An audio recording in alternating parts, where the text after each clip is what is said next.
Bapak, saudara-saudara sekalian, Abu Dahda dia lebih bahagia punya harta di akhirat daripada di dunia. Kenapa? Harta di dunia ini, Pak, yang Bapak makan jadi kotoran, yang Bapak tabung jadi rebutan nanti anak ahli waris kita. Nah, apa kehebatan sedekah? Satu, sedekah itu kata Nabi memperpanjang umur. Kok bisa, Ustaz? Coba lihat, Pak. Kalau orang dermawan, jangankan masih hidup, sudah mati saja orang doakan. Coba, orang dermawan sudah mati saja orang masih doakan. Contoh, ada orang tetangga kita, rajin betul sedekah waktu hidup. Pas meninggal, maka orang lewat di kuburnya, dia akan, singgah dulu. Baik, ini Pak Haji nih. Waktu hidup rajin betul yang dekasi masjid. Itu yang ada kipas angin di masjid itu sumbangan dia. Itu yang ada mic di masjid sumbangan dia. Ayo kita kirimkan Fatihah. Al-Fatihah. Meskipun sudah meninggal 20 tahun yang lalu, orang masih doakan. Ini yang disebut umur yang panjang. Di Makassar ada sebuah masjid namanya Masjid Sudirman. Dekatnya Bank Sulsel. Bank Sulsel masjid. Namanya Masjid Sudirman. Yang bangun salah seorang orang kaya pengusaha tambak. Dan yang kedua, mantan direktur Bank Penin. Beliau dua orang inilah membangun ini masjid mewah. Betul mewah itu masjid. Karpetnya empuk, sound systemnya baik, AC-nya sejuk, bersih, interiornya cantik. Semua orang yang masuk, Masya Allah, Masya Allah. Dua orang inilah yang membangunnya. Dan salah satu lagi, ada tiga. Satu lagi yang mewakafkan tanahnya, namanya almarhum Andi Odang, mantan gubernur di Sulawesi Selatan. Hebatnya, Pak, penghuni masjid itu bisa ribuan setiap Jumat. Tapi setiap Jumat MC-nya selalu berkata, sebelum khatib naik ke mimbar, mari kita kirimkan suratul Fatihah kepada tiga orang yang membangun masjid ini. Setiap berjamaah, terutamanya setiap Jumat. Inilah yang disebut umur yang panjang. Meskipun sudah di alam kuburnya, tapi orang yang meninggal masih mendapat kiriman pahala. Itu umur panjang, Pak. Kenapa? Sedekah. Orang pelit, jangankan mati, hidup aja didoakan orang sial, Pak. Itu orang pelit. Orang masih hidup saja didoakan orang sial. Ada orang minta sedekah tidak pernah. Datang takmir masjid, tidak pernah aja dikasihnya. Lewat mobilnya, tidak pernah orang.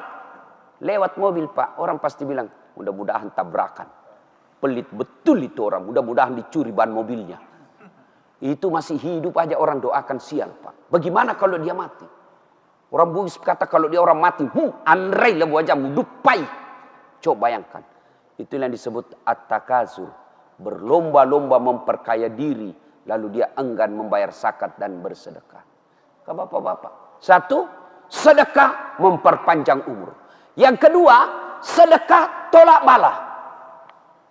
Saya baru-baru pulang ceramah di Jambi, Polda Jambi. Saya berkenalan dengan salah seorang perwira tinggi di Polda tersebut. Dia cerita, suatu ketika ibunya sakit. Dokter sudah angkat tangan, sudah habis badannya, kurus. Dokter tidak menemukan penyakitnya. Sampai dia marah-marah ini polisi. Dia bilang, karena ada adiknya yang disekolahkan menjadi dokter. Dan dokter spesialis marah sama adiknya.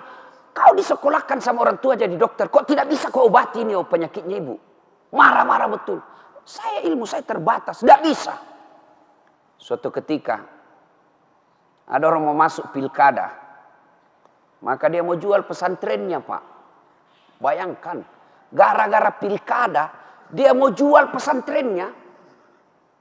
Na'udzubillah min zalik. Lebih sadisnya lagi, dia jual dengan manusia yang ada di dalamnya. Apa ndak bajingan orang seperti ini, Pak? Ini polisi, seorang polisi, agamanya tidak terlalu paham soal fikih. Dia kasihan lihat ini orang, penghuni pesantrennya belumlah cukup 20 waktu itu. Kasihan ini pondok, mau dijual dengan penghuninya, bukan pondoknya dia kasihan, Pak. Anak santri yang ada di situ, dia kemana ini kalau dia dijual dengan orang-orangnya? Inilah, Pak, politisi kadang-kala begini, Pak. Kalau mau pilkada baik betul agamanya, pakai serban, pakai gamis, masuk masjid, kayaknya soleh sekali. Pasang baleho, fotonya pun dia balik, Pak. Pernah Bapak lihat itu politisi fotonya? Kan biasa kalau foto itu di atas kepalanya, Pak ya. Ini di bawah kepalanya. Baru dia tulis di balehonya, siap jungkir balik untuk rakyat. Itu politisi, Pak. Jangan percaya, Pak. Kalau Bapak mendengar perkataan politisi, jangan baper, Pak. Jangan bawa perasaan. Bapak sakit hati. Nah, dia belilah itu pesantren, Pak. Setelah dibeli, diperbaiki kamarnya. Dia, Masya Allah. Setelah itu, dia bawa orang tuanya. Saya tidak usah sebut rumah sakitnya, tapi rumah sakit Kristen. Setelah diperiksa, ditahu ini, Pak. Justru Kristen yang tahu penyakitnya. Ini penyakit gampang ini. Disembuhkan, Pak. Dioperasi sekejap. Sembuh. Dan sampai saat ini, Pak, segar bugar itu ibunya. Dia bilang, inilah akibat sedekah saya, Ustadz. Saya beli itu pesantren. Tolak bala. Bayangkan. Yang tadinya semua dokter sudah angkat tangan. Dengan sedekah, tolak bala, Pak.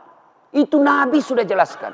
Jadi bapak-bapak di sini, kalau ada di sini prostat, asam urat, kolesterol, obati dengan sedekah. Ibu-ibu, ada suamimu mulai selalu berpikir poligami, tolak bala dengan sedekah. Betul, Pak. Ibu bangun sholat tengah malam, tidak usah curhat kiri kanan. Kita lihat, ibu-ibu mau tahu ciri-cirinya suami selingkuh? Mau kawin lagi? Ibu mau tahu ciri-cirinya? Satu, handphonenya pakai password. Mencurigakan sudah itu, Bu. Yang kedua, setiap terima WhatsApp, SMS, masuk kamar mandi. Curigalah kau. Pasti ada sesuatu yang tidak beres. Nah, kalau sudah begini suami, tidak usah kau curhat sama tetangga. Apalagi curhat di Facebook. Tak kusangka kau begitu. Romantis ketika kau masih muda. Semakin kau tua, semakin menjadi-jadi. Tidak usah curhat seperti itu. Gimana caranya? Ibu bangun sholat hajat tengah malam. Ambil minimal 2 rakaat.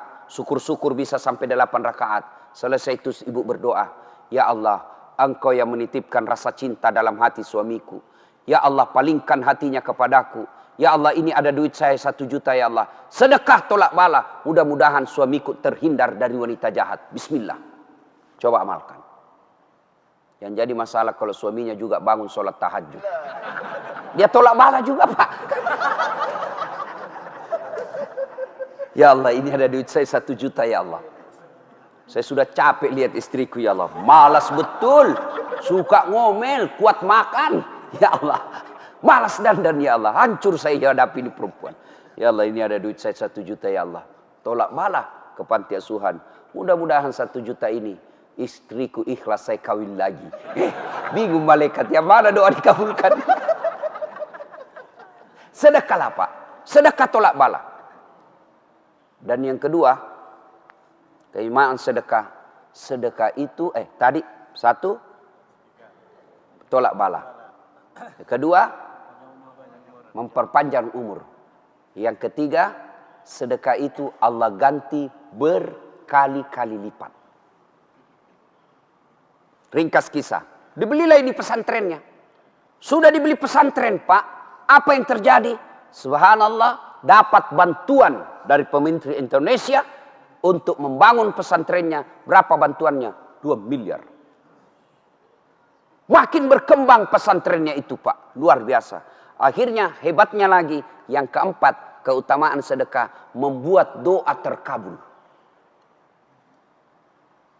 Sambung lagi kisahnya nih Bapak polisi.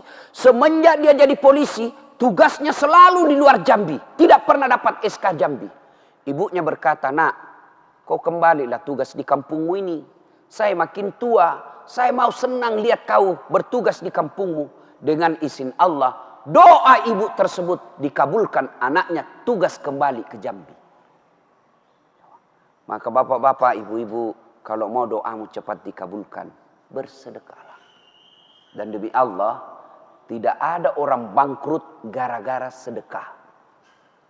Apa bapak pernah ada di komplek ini? Ustaz, itu yang di sudut rumahnya kaya betul dulu itu Ustaz. Cuma karena rajin sedekah bangkrut dia.